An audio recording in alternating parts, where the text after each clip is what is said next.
afternoon. It's now 5:30 on a Friday. And isn't it a gorgeous day?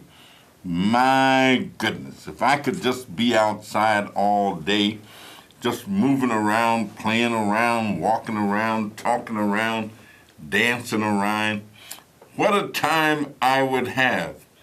It is Friday, 5:30 in the p.m., and of course this is your host, Representative Danny Kenyatta Davis, for the next 25 minutes. You know, today is 2 days before Father's Day. And Father's Day is a day that I don't think we give as much attention to as we should. Wouldn't it be great to be a father and you had one of these drones that you had a young person with you and you could take your son out and teach him how to fly a drone? Well, the drone technology group is going to be here right after I leave. And stick around and see what they've got to tell you.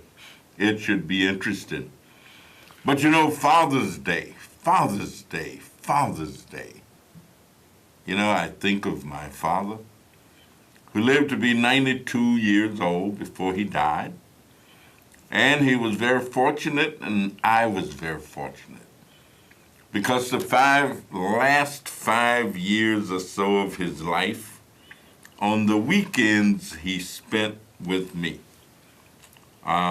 He was 87 years old, and we convinced him that he ought not live down in Durham, Arkansas, where he had been living. After his second wife, not my mother had died several years before, about 30 years before that. And he married again and had a second wife, young woman as a matter of fact. And we were getting ready to actually give her a plaque because she had been so great and so kind and so good, we thought, for our father. And then she got sick, had cancer, and died.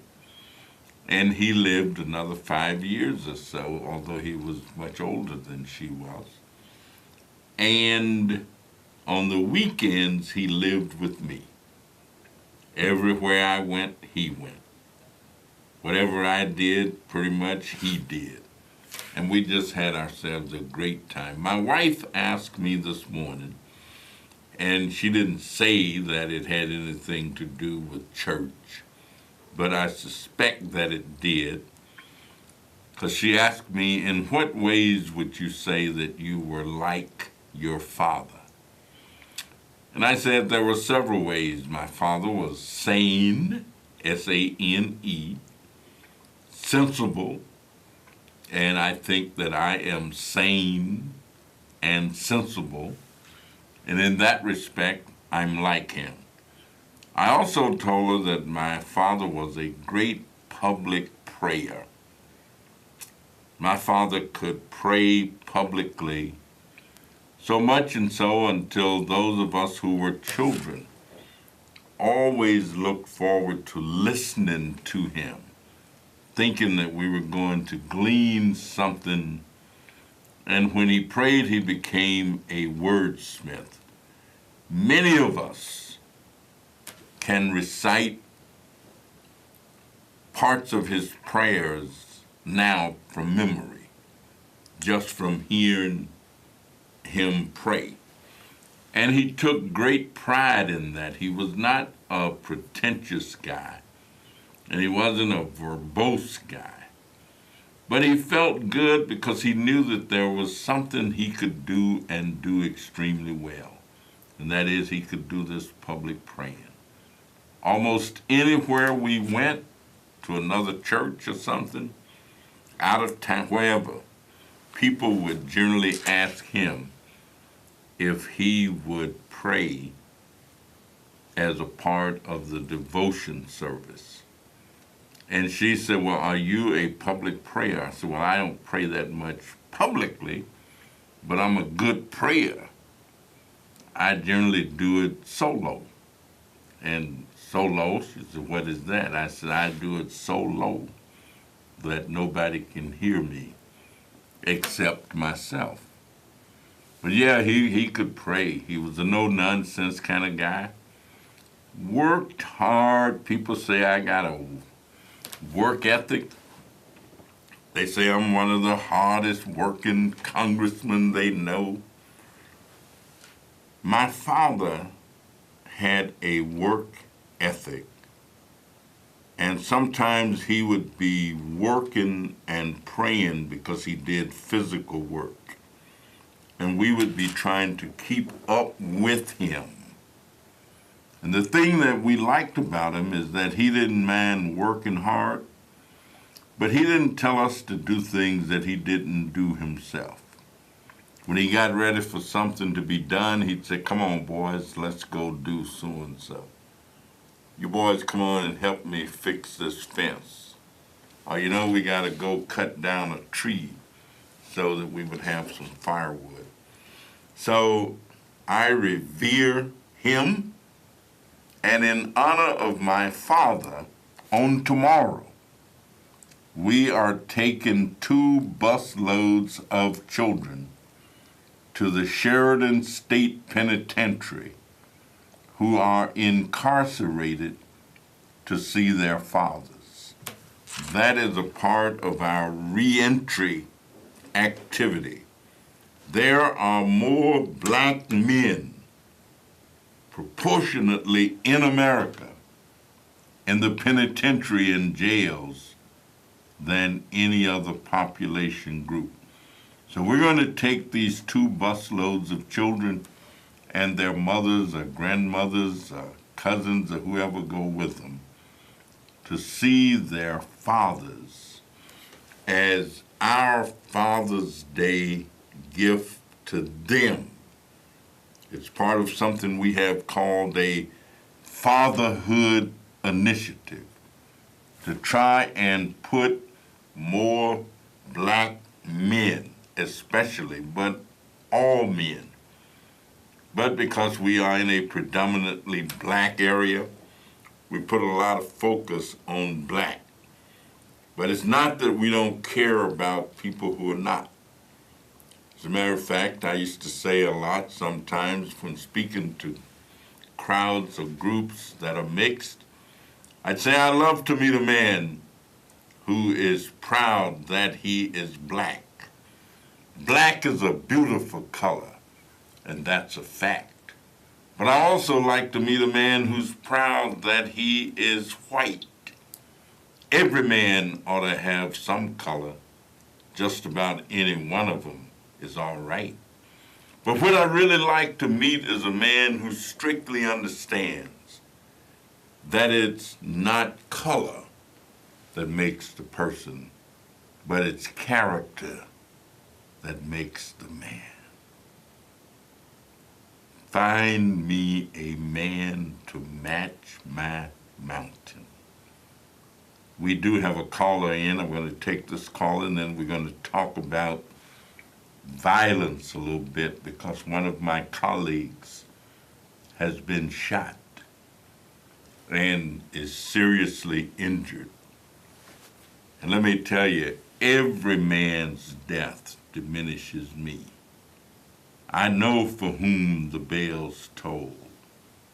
They toll for thee. And so I am saddened by the shooting of Steve Scalise, the whip in the U.S. House of Representatives, a Republican representative from Louisiana. But every man's death diminishes me. I know for whom the bells toll. They toll for thee. Caller, are you still there? I sure am. Not a truer word have I heard that you said right now. But you know what gets me? You're looking spiffy again. You gotta stop that. You gotta stop looking so spiffy. Well, thank you. Today is Friday. when I was growing up, my dad made sure that we had everything that we needed. He was a working man like your dad was. But now, today, you have these young kids just proving they can make babies that they don't want. That's why our generation ago was so good. You know, we had everything we needed, and if we didn't, we went out and worked for it. Now that you know as well as I do, that's not happening right now. Can we teach them? Can we help them to understand it? That it's more to being a man than just the ability to procreate.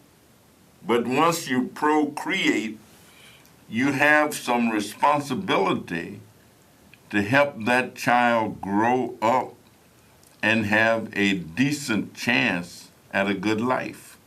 Yes, and I hope everybody heard what you said earlier, because that's a good way to start. But I know, deep down in my heart, that my dad and my mom also worked. You know, and our grandmother took care of us.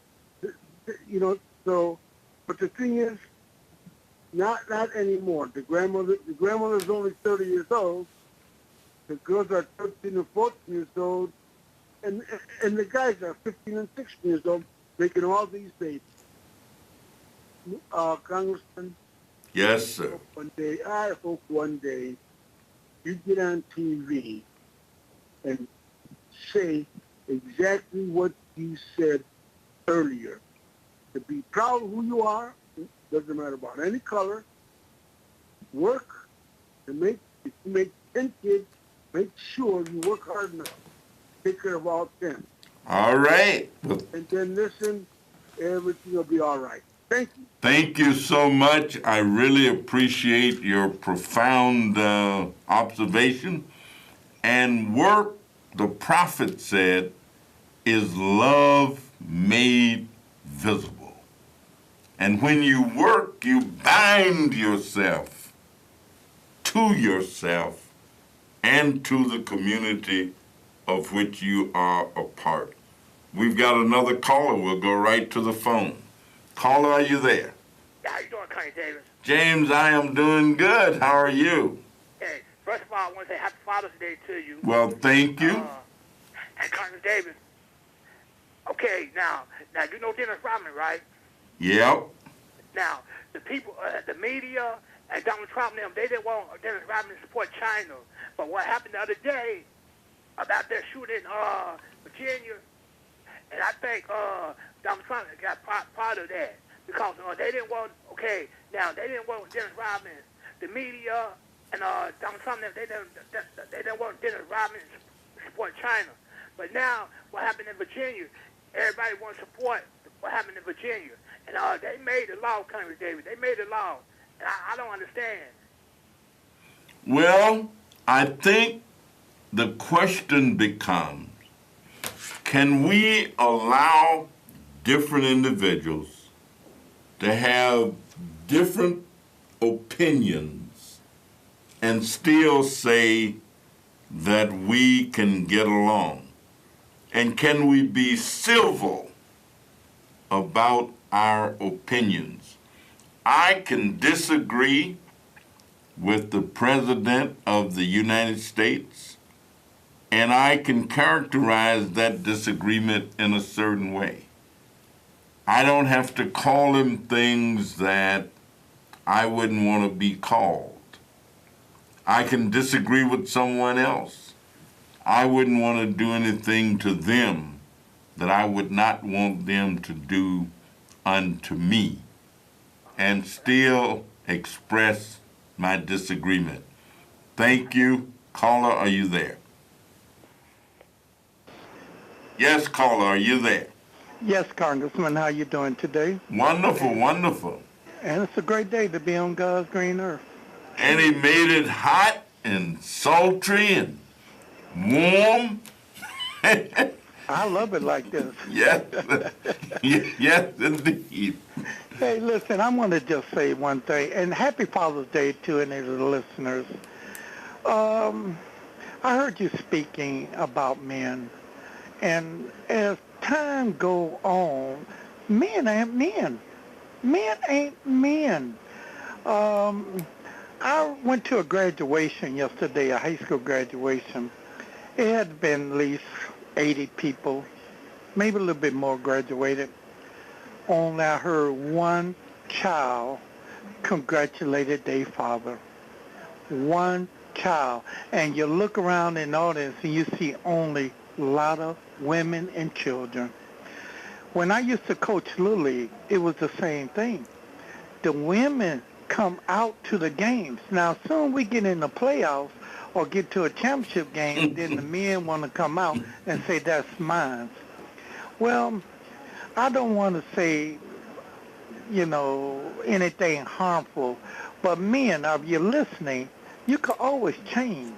And I think that's what men have to do is change. I don't want to get elaborated all on it, the reason why, or anything that's there. But if you just drive through the city, you see what the men are doing, standing on the corners, doing what they're doing, instead of nurturing their child. You go to the schools, you see who's coming to pick who up. So again, men ain't men. But I could tell you one thing. I love my upbringing. There was a family. The men was in the house. And that's what showed me what to do to be a man. So again, I don't want to hog your show because I know you said you want to talk about some other things. But again, I hope everyone has a great day, a safe day, and make them think. People just need to think. Thank you for taking the call, Congressman. Let me All get right. this so I can hear your response.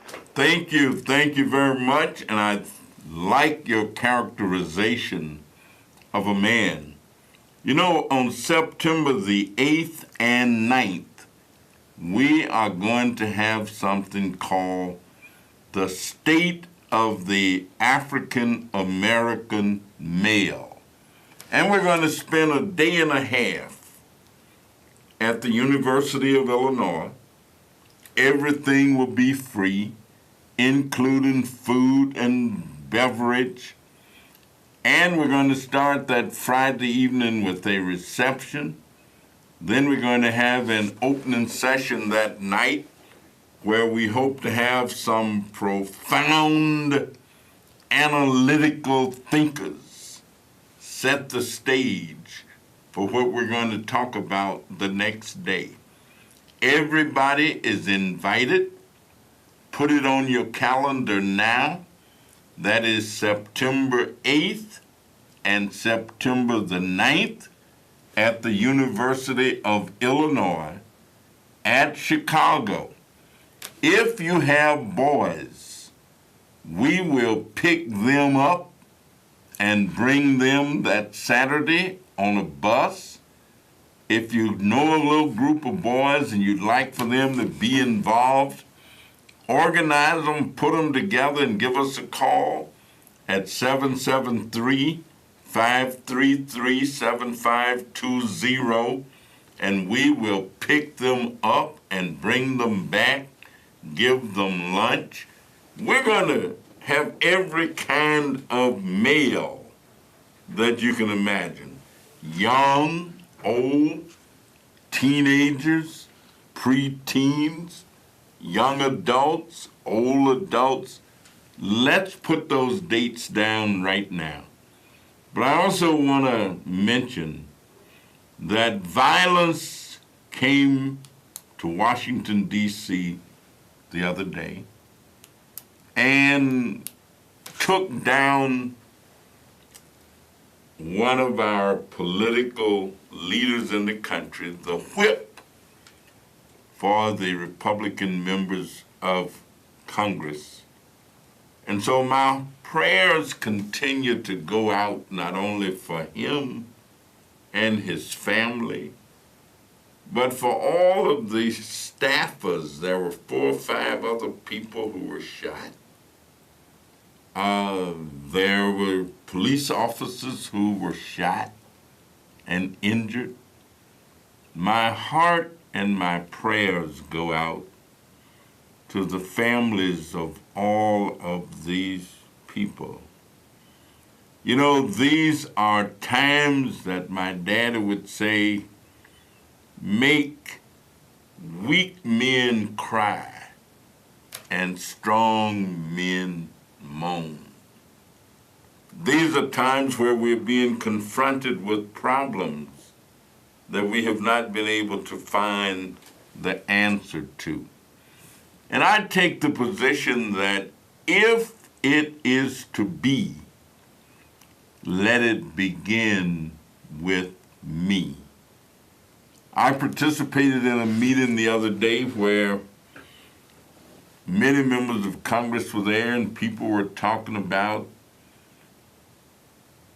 buying guns and carrying their own guns and getting permits to carry concealed weapons and trying to get some money put in the budget to hire security. And I listened intently to all of the discussion. And then I thought, where do we really get our help from? And I say, I look to the hills from whence cometh my help. My help cometh from the Lord God who maketh the heaven and the earth. And while I will be careful and I will be cautious, but I will put my faith, and yea, though I walk through the valley of the shadows of death, I will fear no evil, for thy rod and thy staff, they comfort me. And thou preparest a table before me in the presence of mine enemies. Thou anointest my head with oil. My cup runneth over. But surely goodness and mercy shall follow me all of the days of my life. And I believe that when you do good, good will follow you. I believe that when you sow seeds of love, that love will come back in return. That if you sow seeds of discontent, discontent will follow. And so, yes, these are difficult times for America. But it is still America the beautiful. Oh, beautiful for spacious skies, for amber waves of grain, for purple mountains' majesties above thy fruited plain. America, America, God shed his grace on thee and crowned thy good with brotherhood from sea to shining sea. Yes, America, the America that has not yet been, but must be. So as we approach this Father's Day, I say to all of our viewers, the same as Langston Hughes would have said, and that is, hold fast to your dreams, for if dreams die, life becomes as a broken-winged bird that cannot fly. Hold fast to your dreams and don't let go. For if you let go, life becomes as a barren field covered with snow. So hold fast to your dreams, the dreams of a peaceful coexistence where the light of love will shine upon this greater country, and we make America become what it's never been, but must be. Have a great Father's Day weekend. We'll see you next Friday.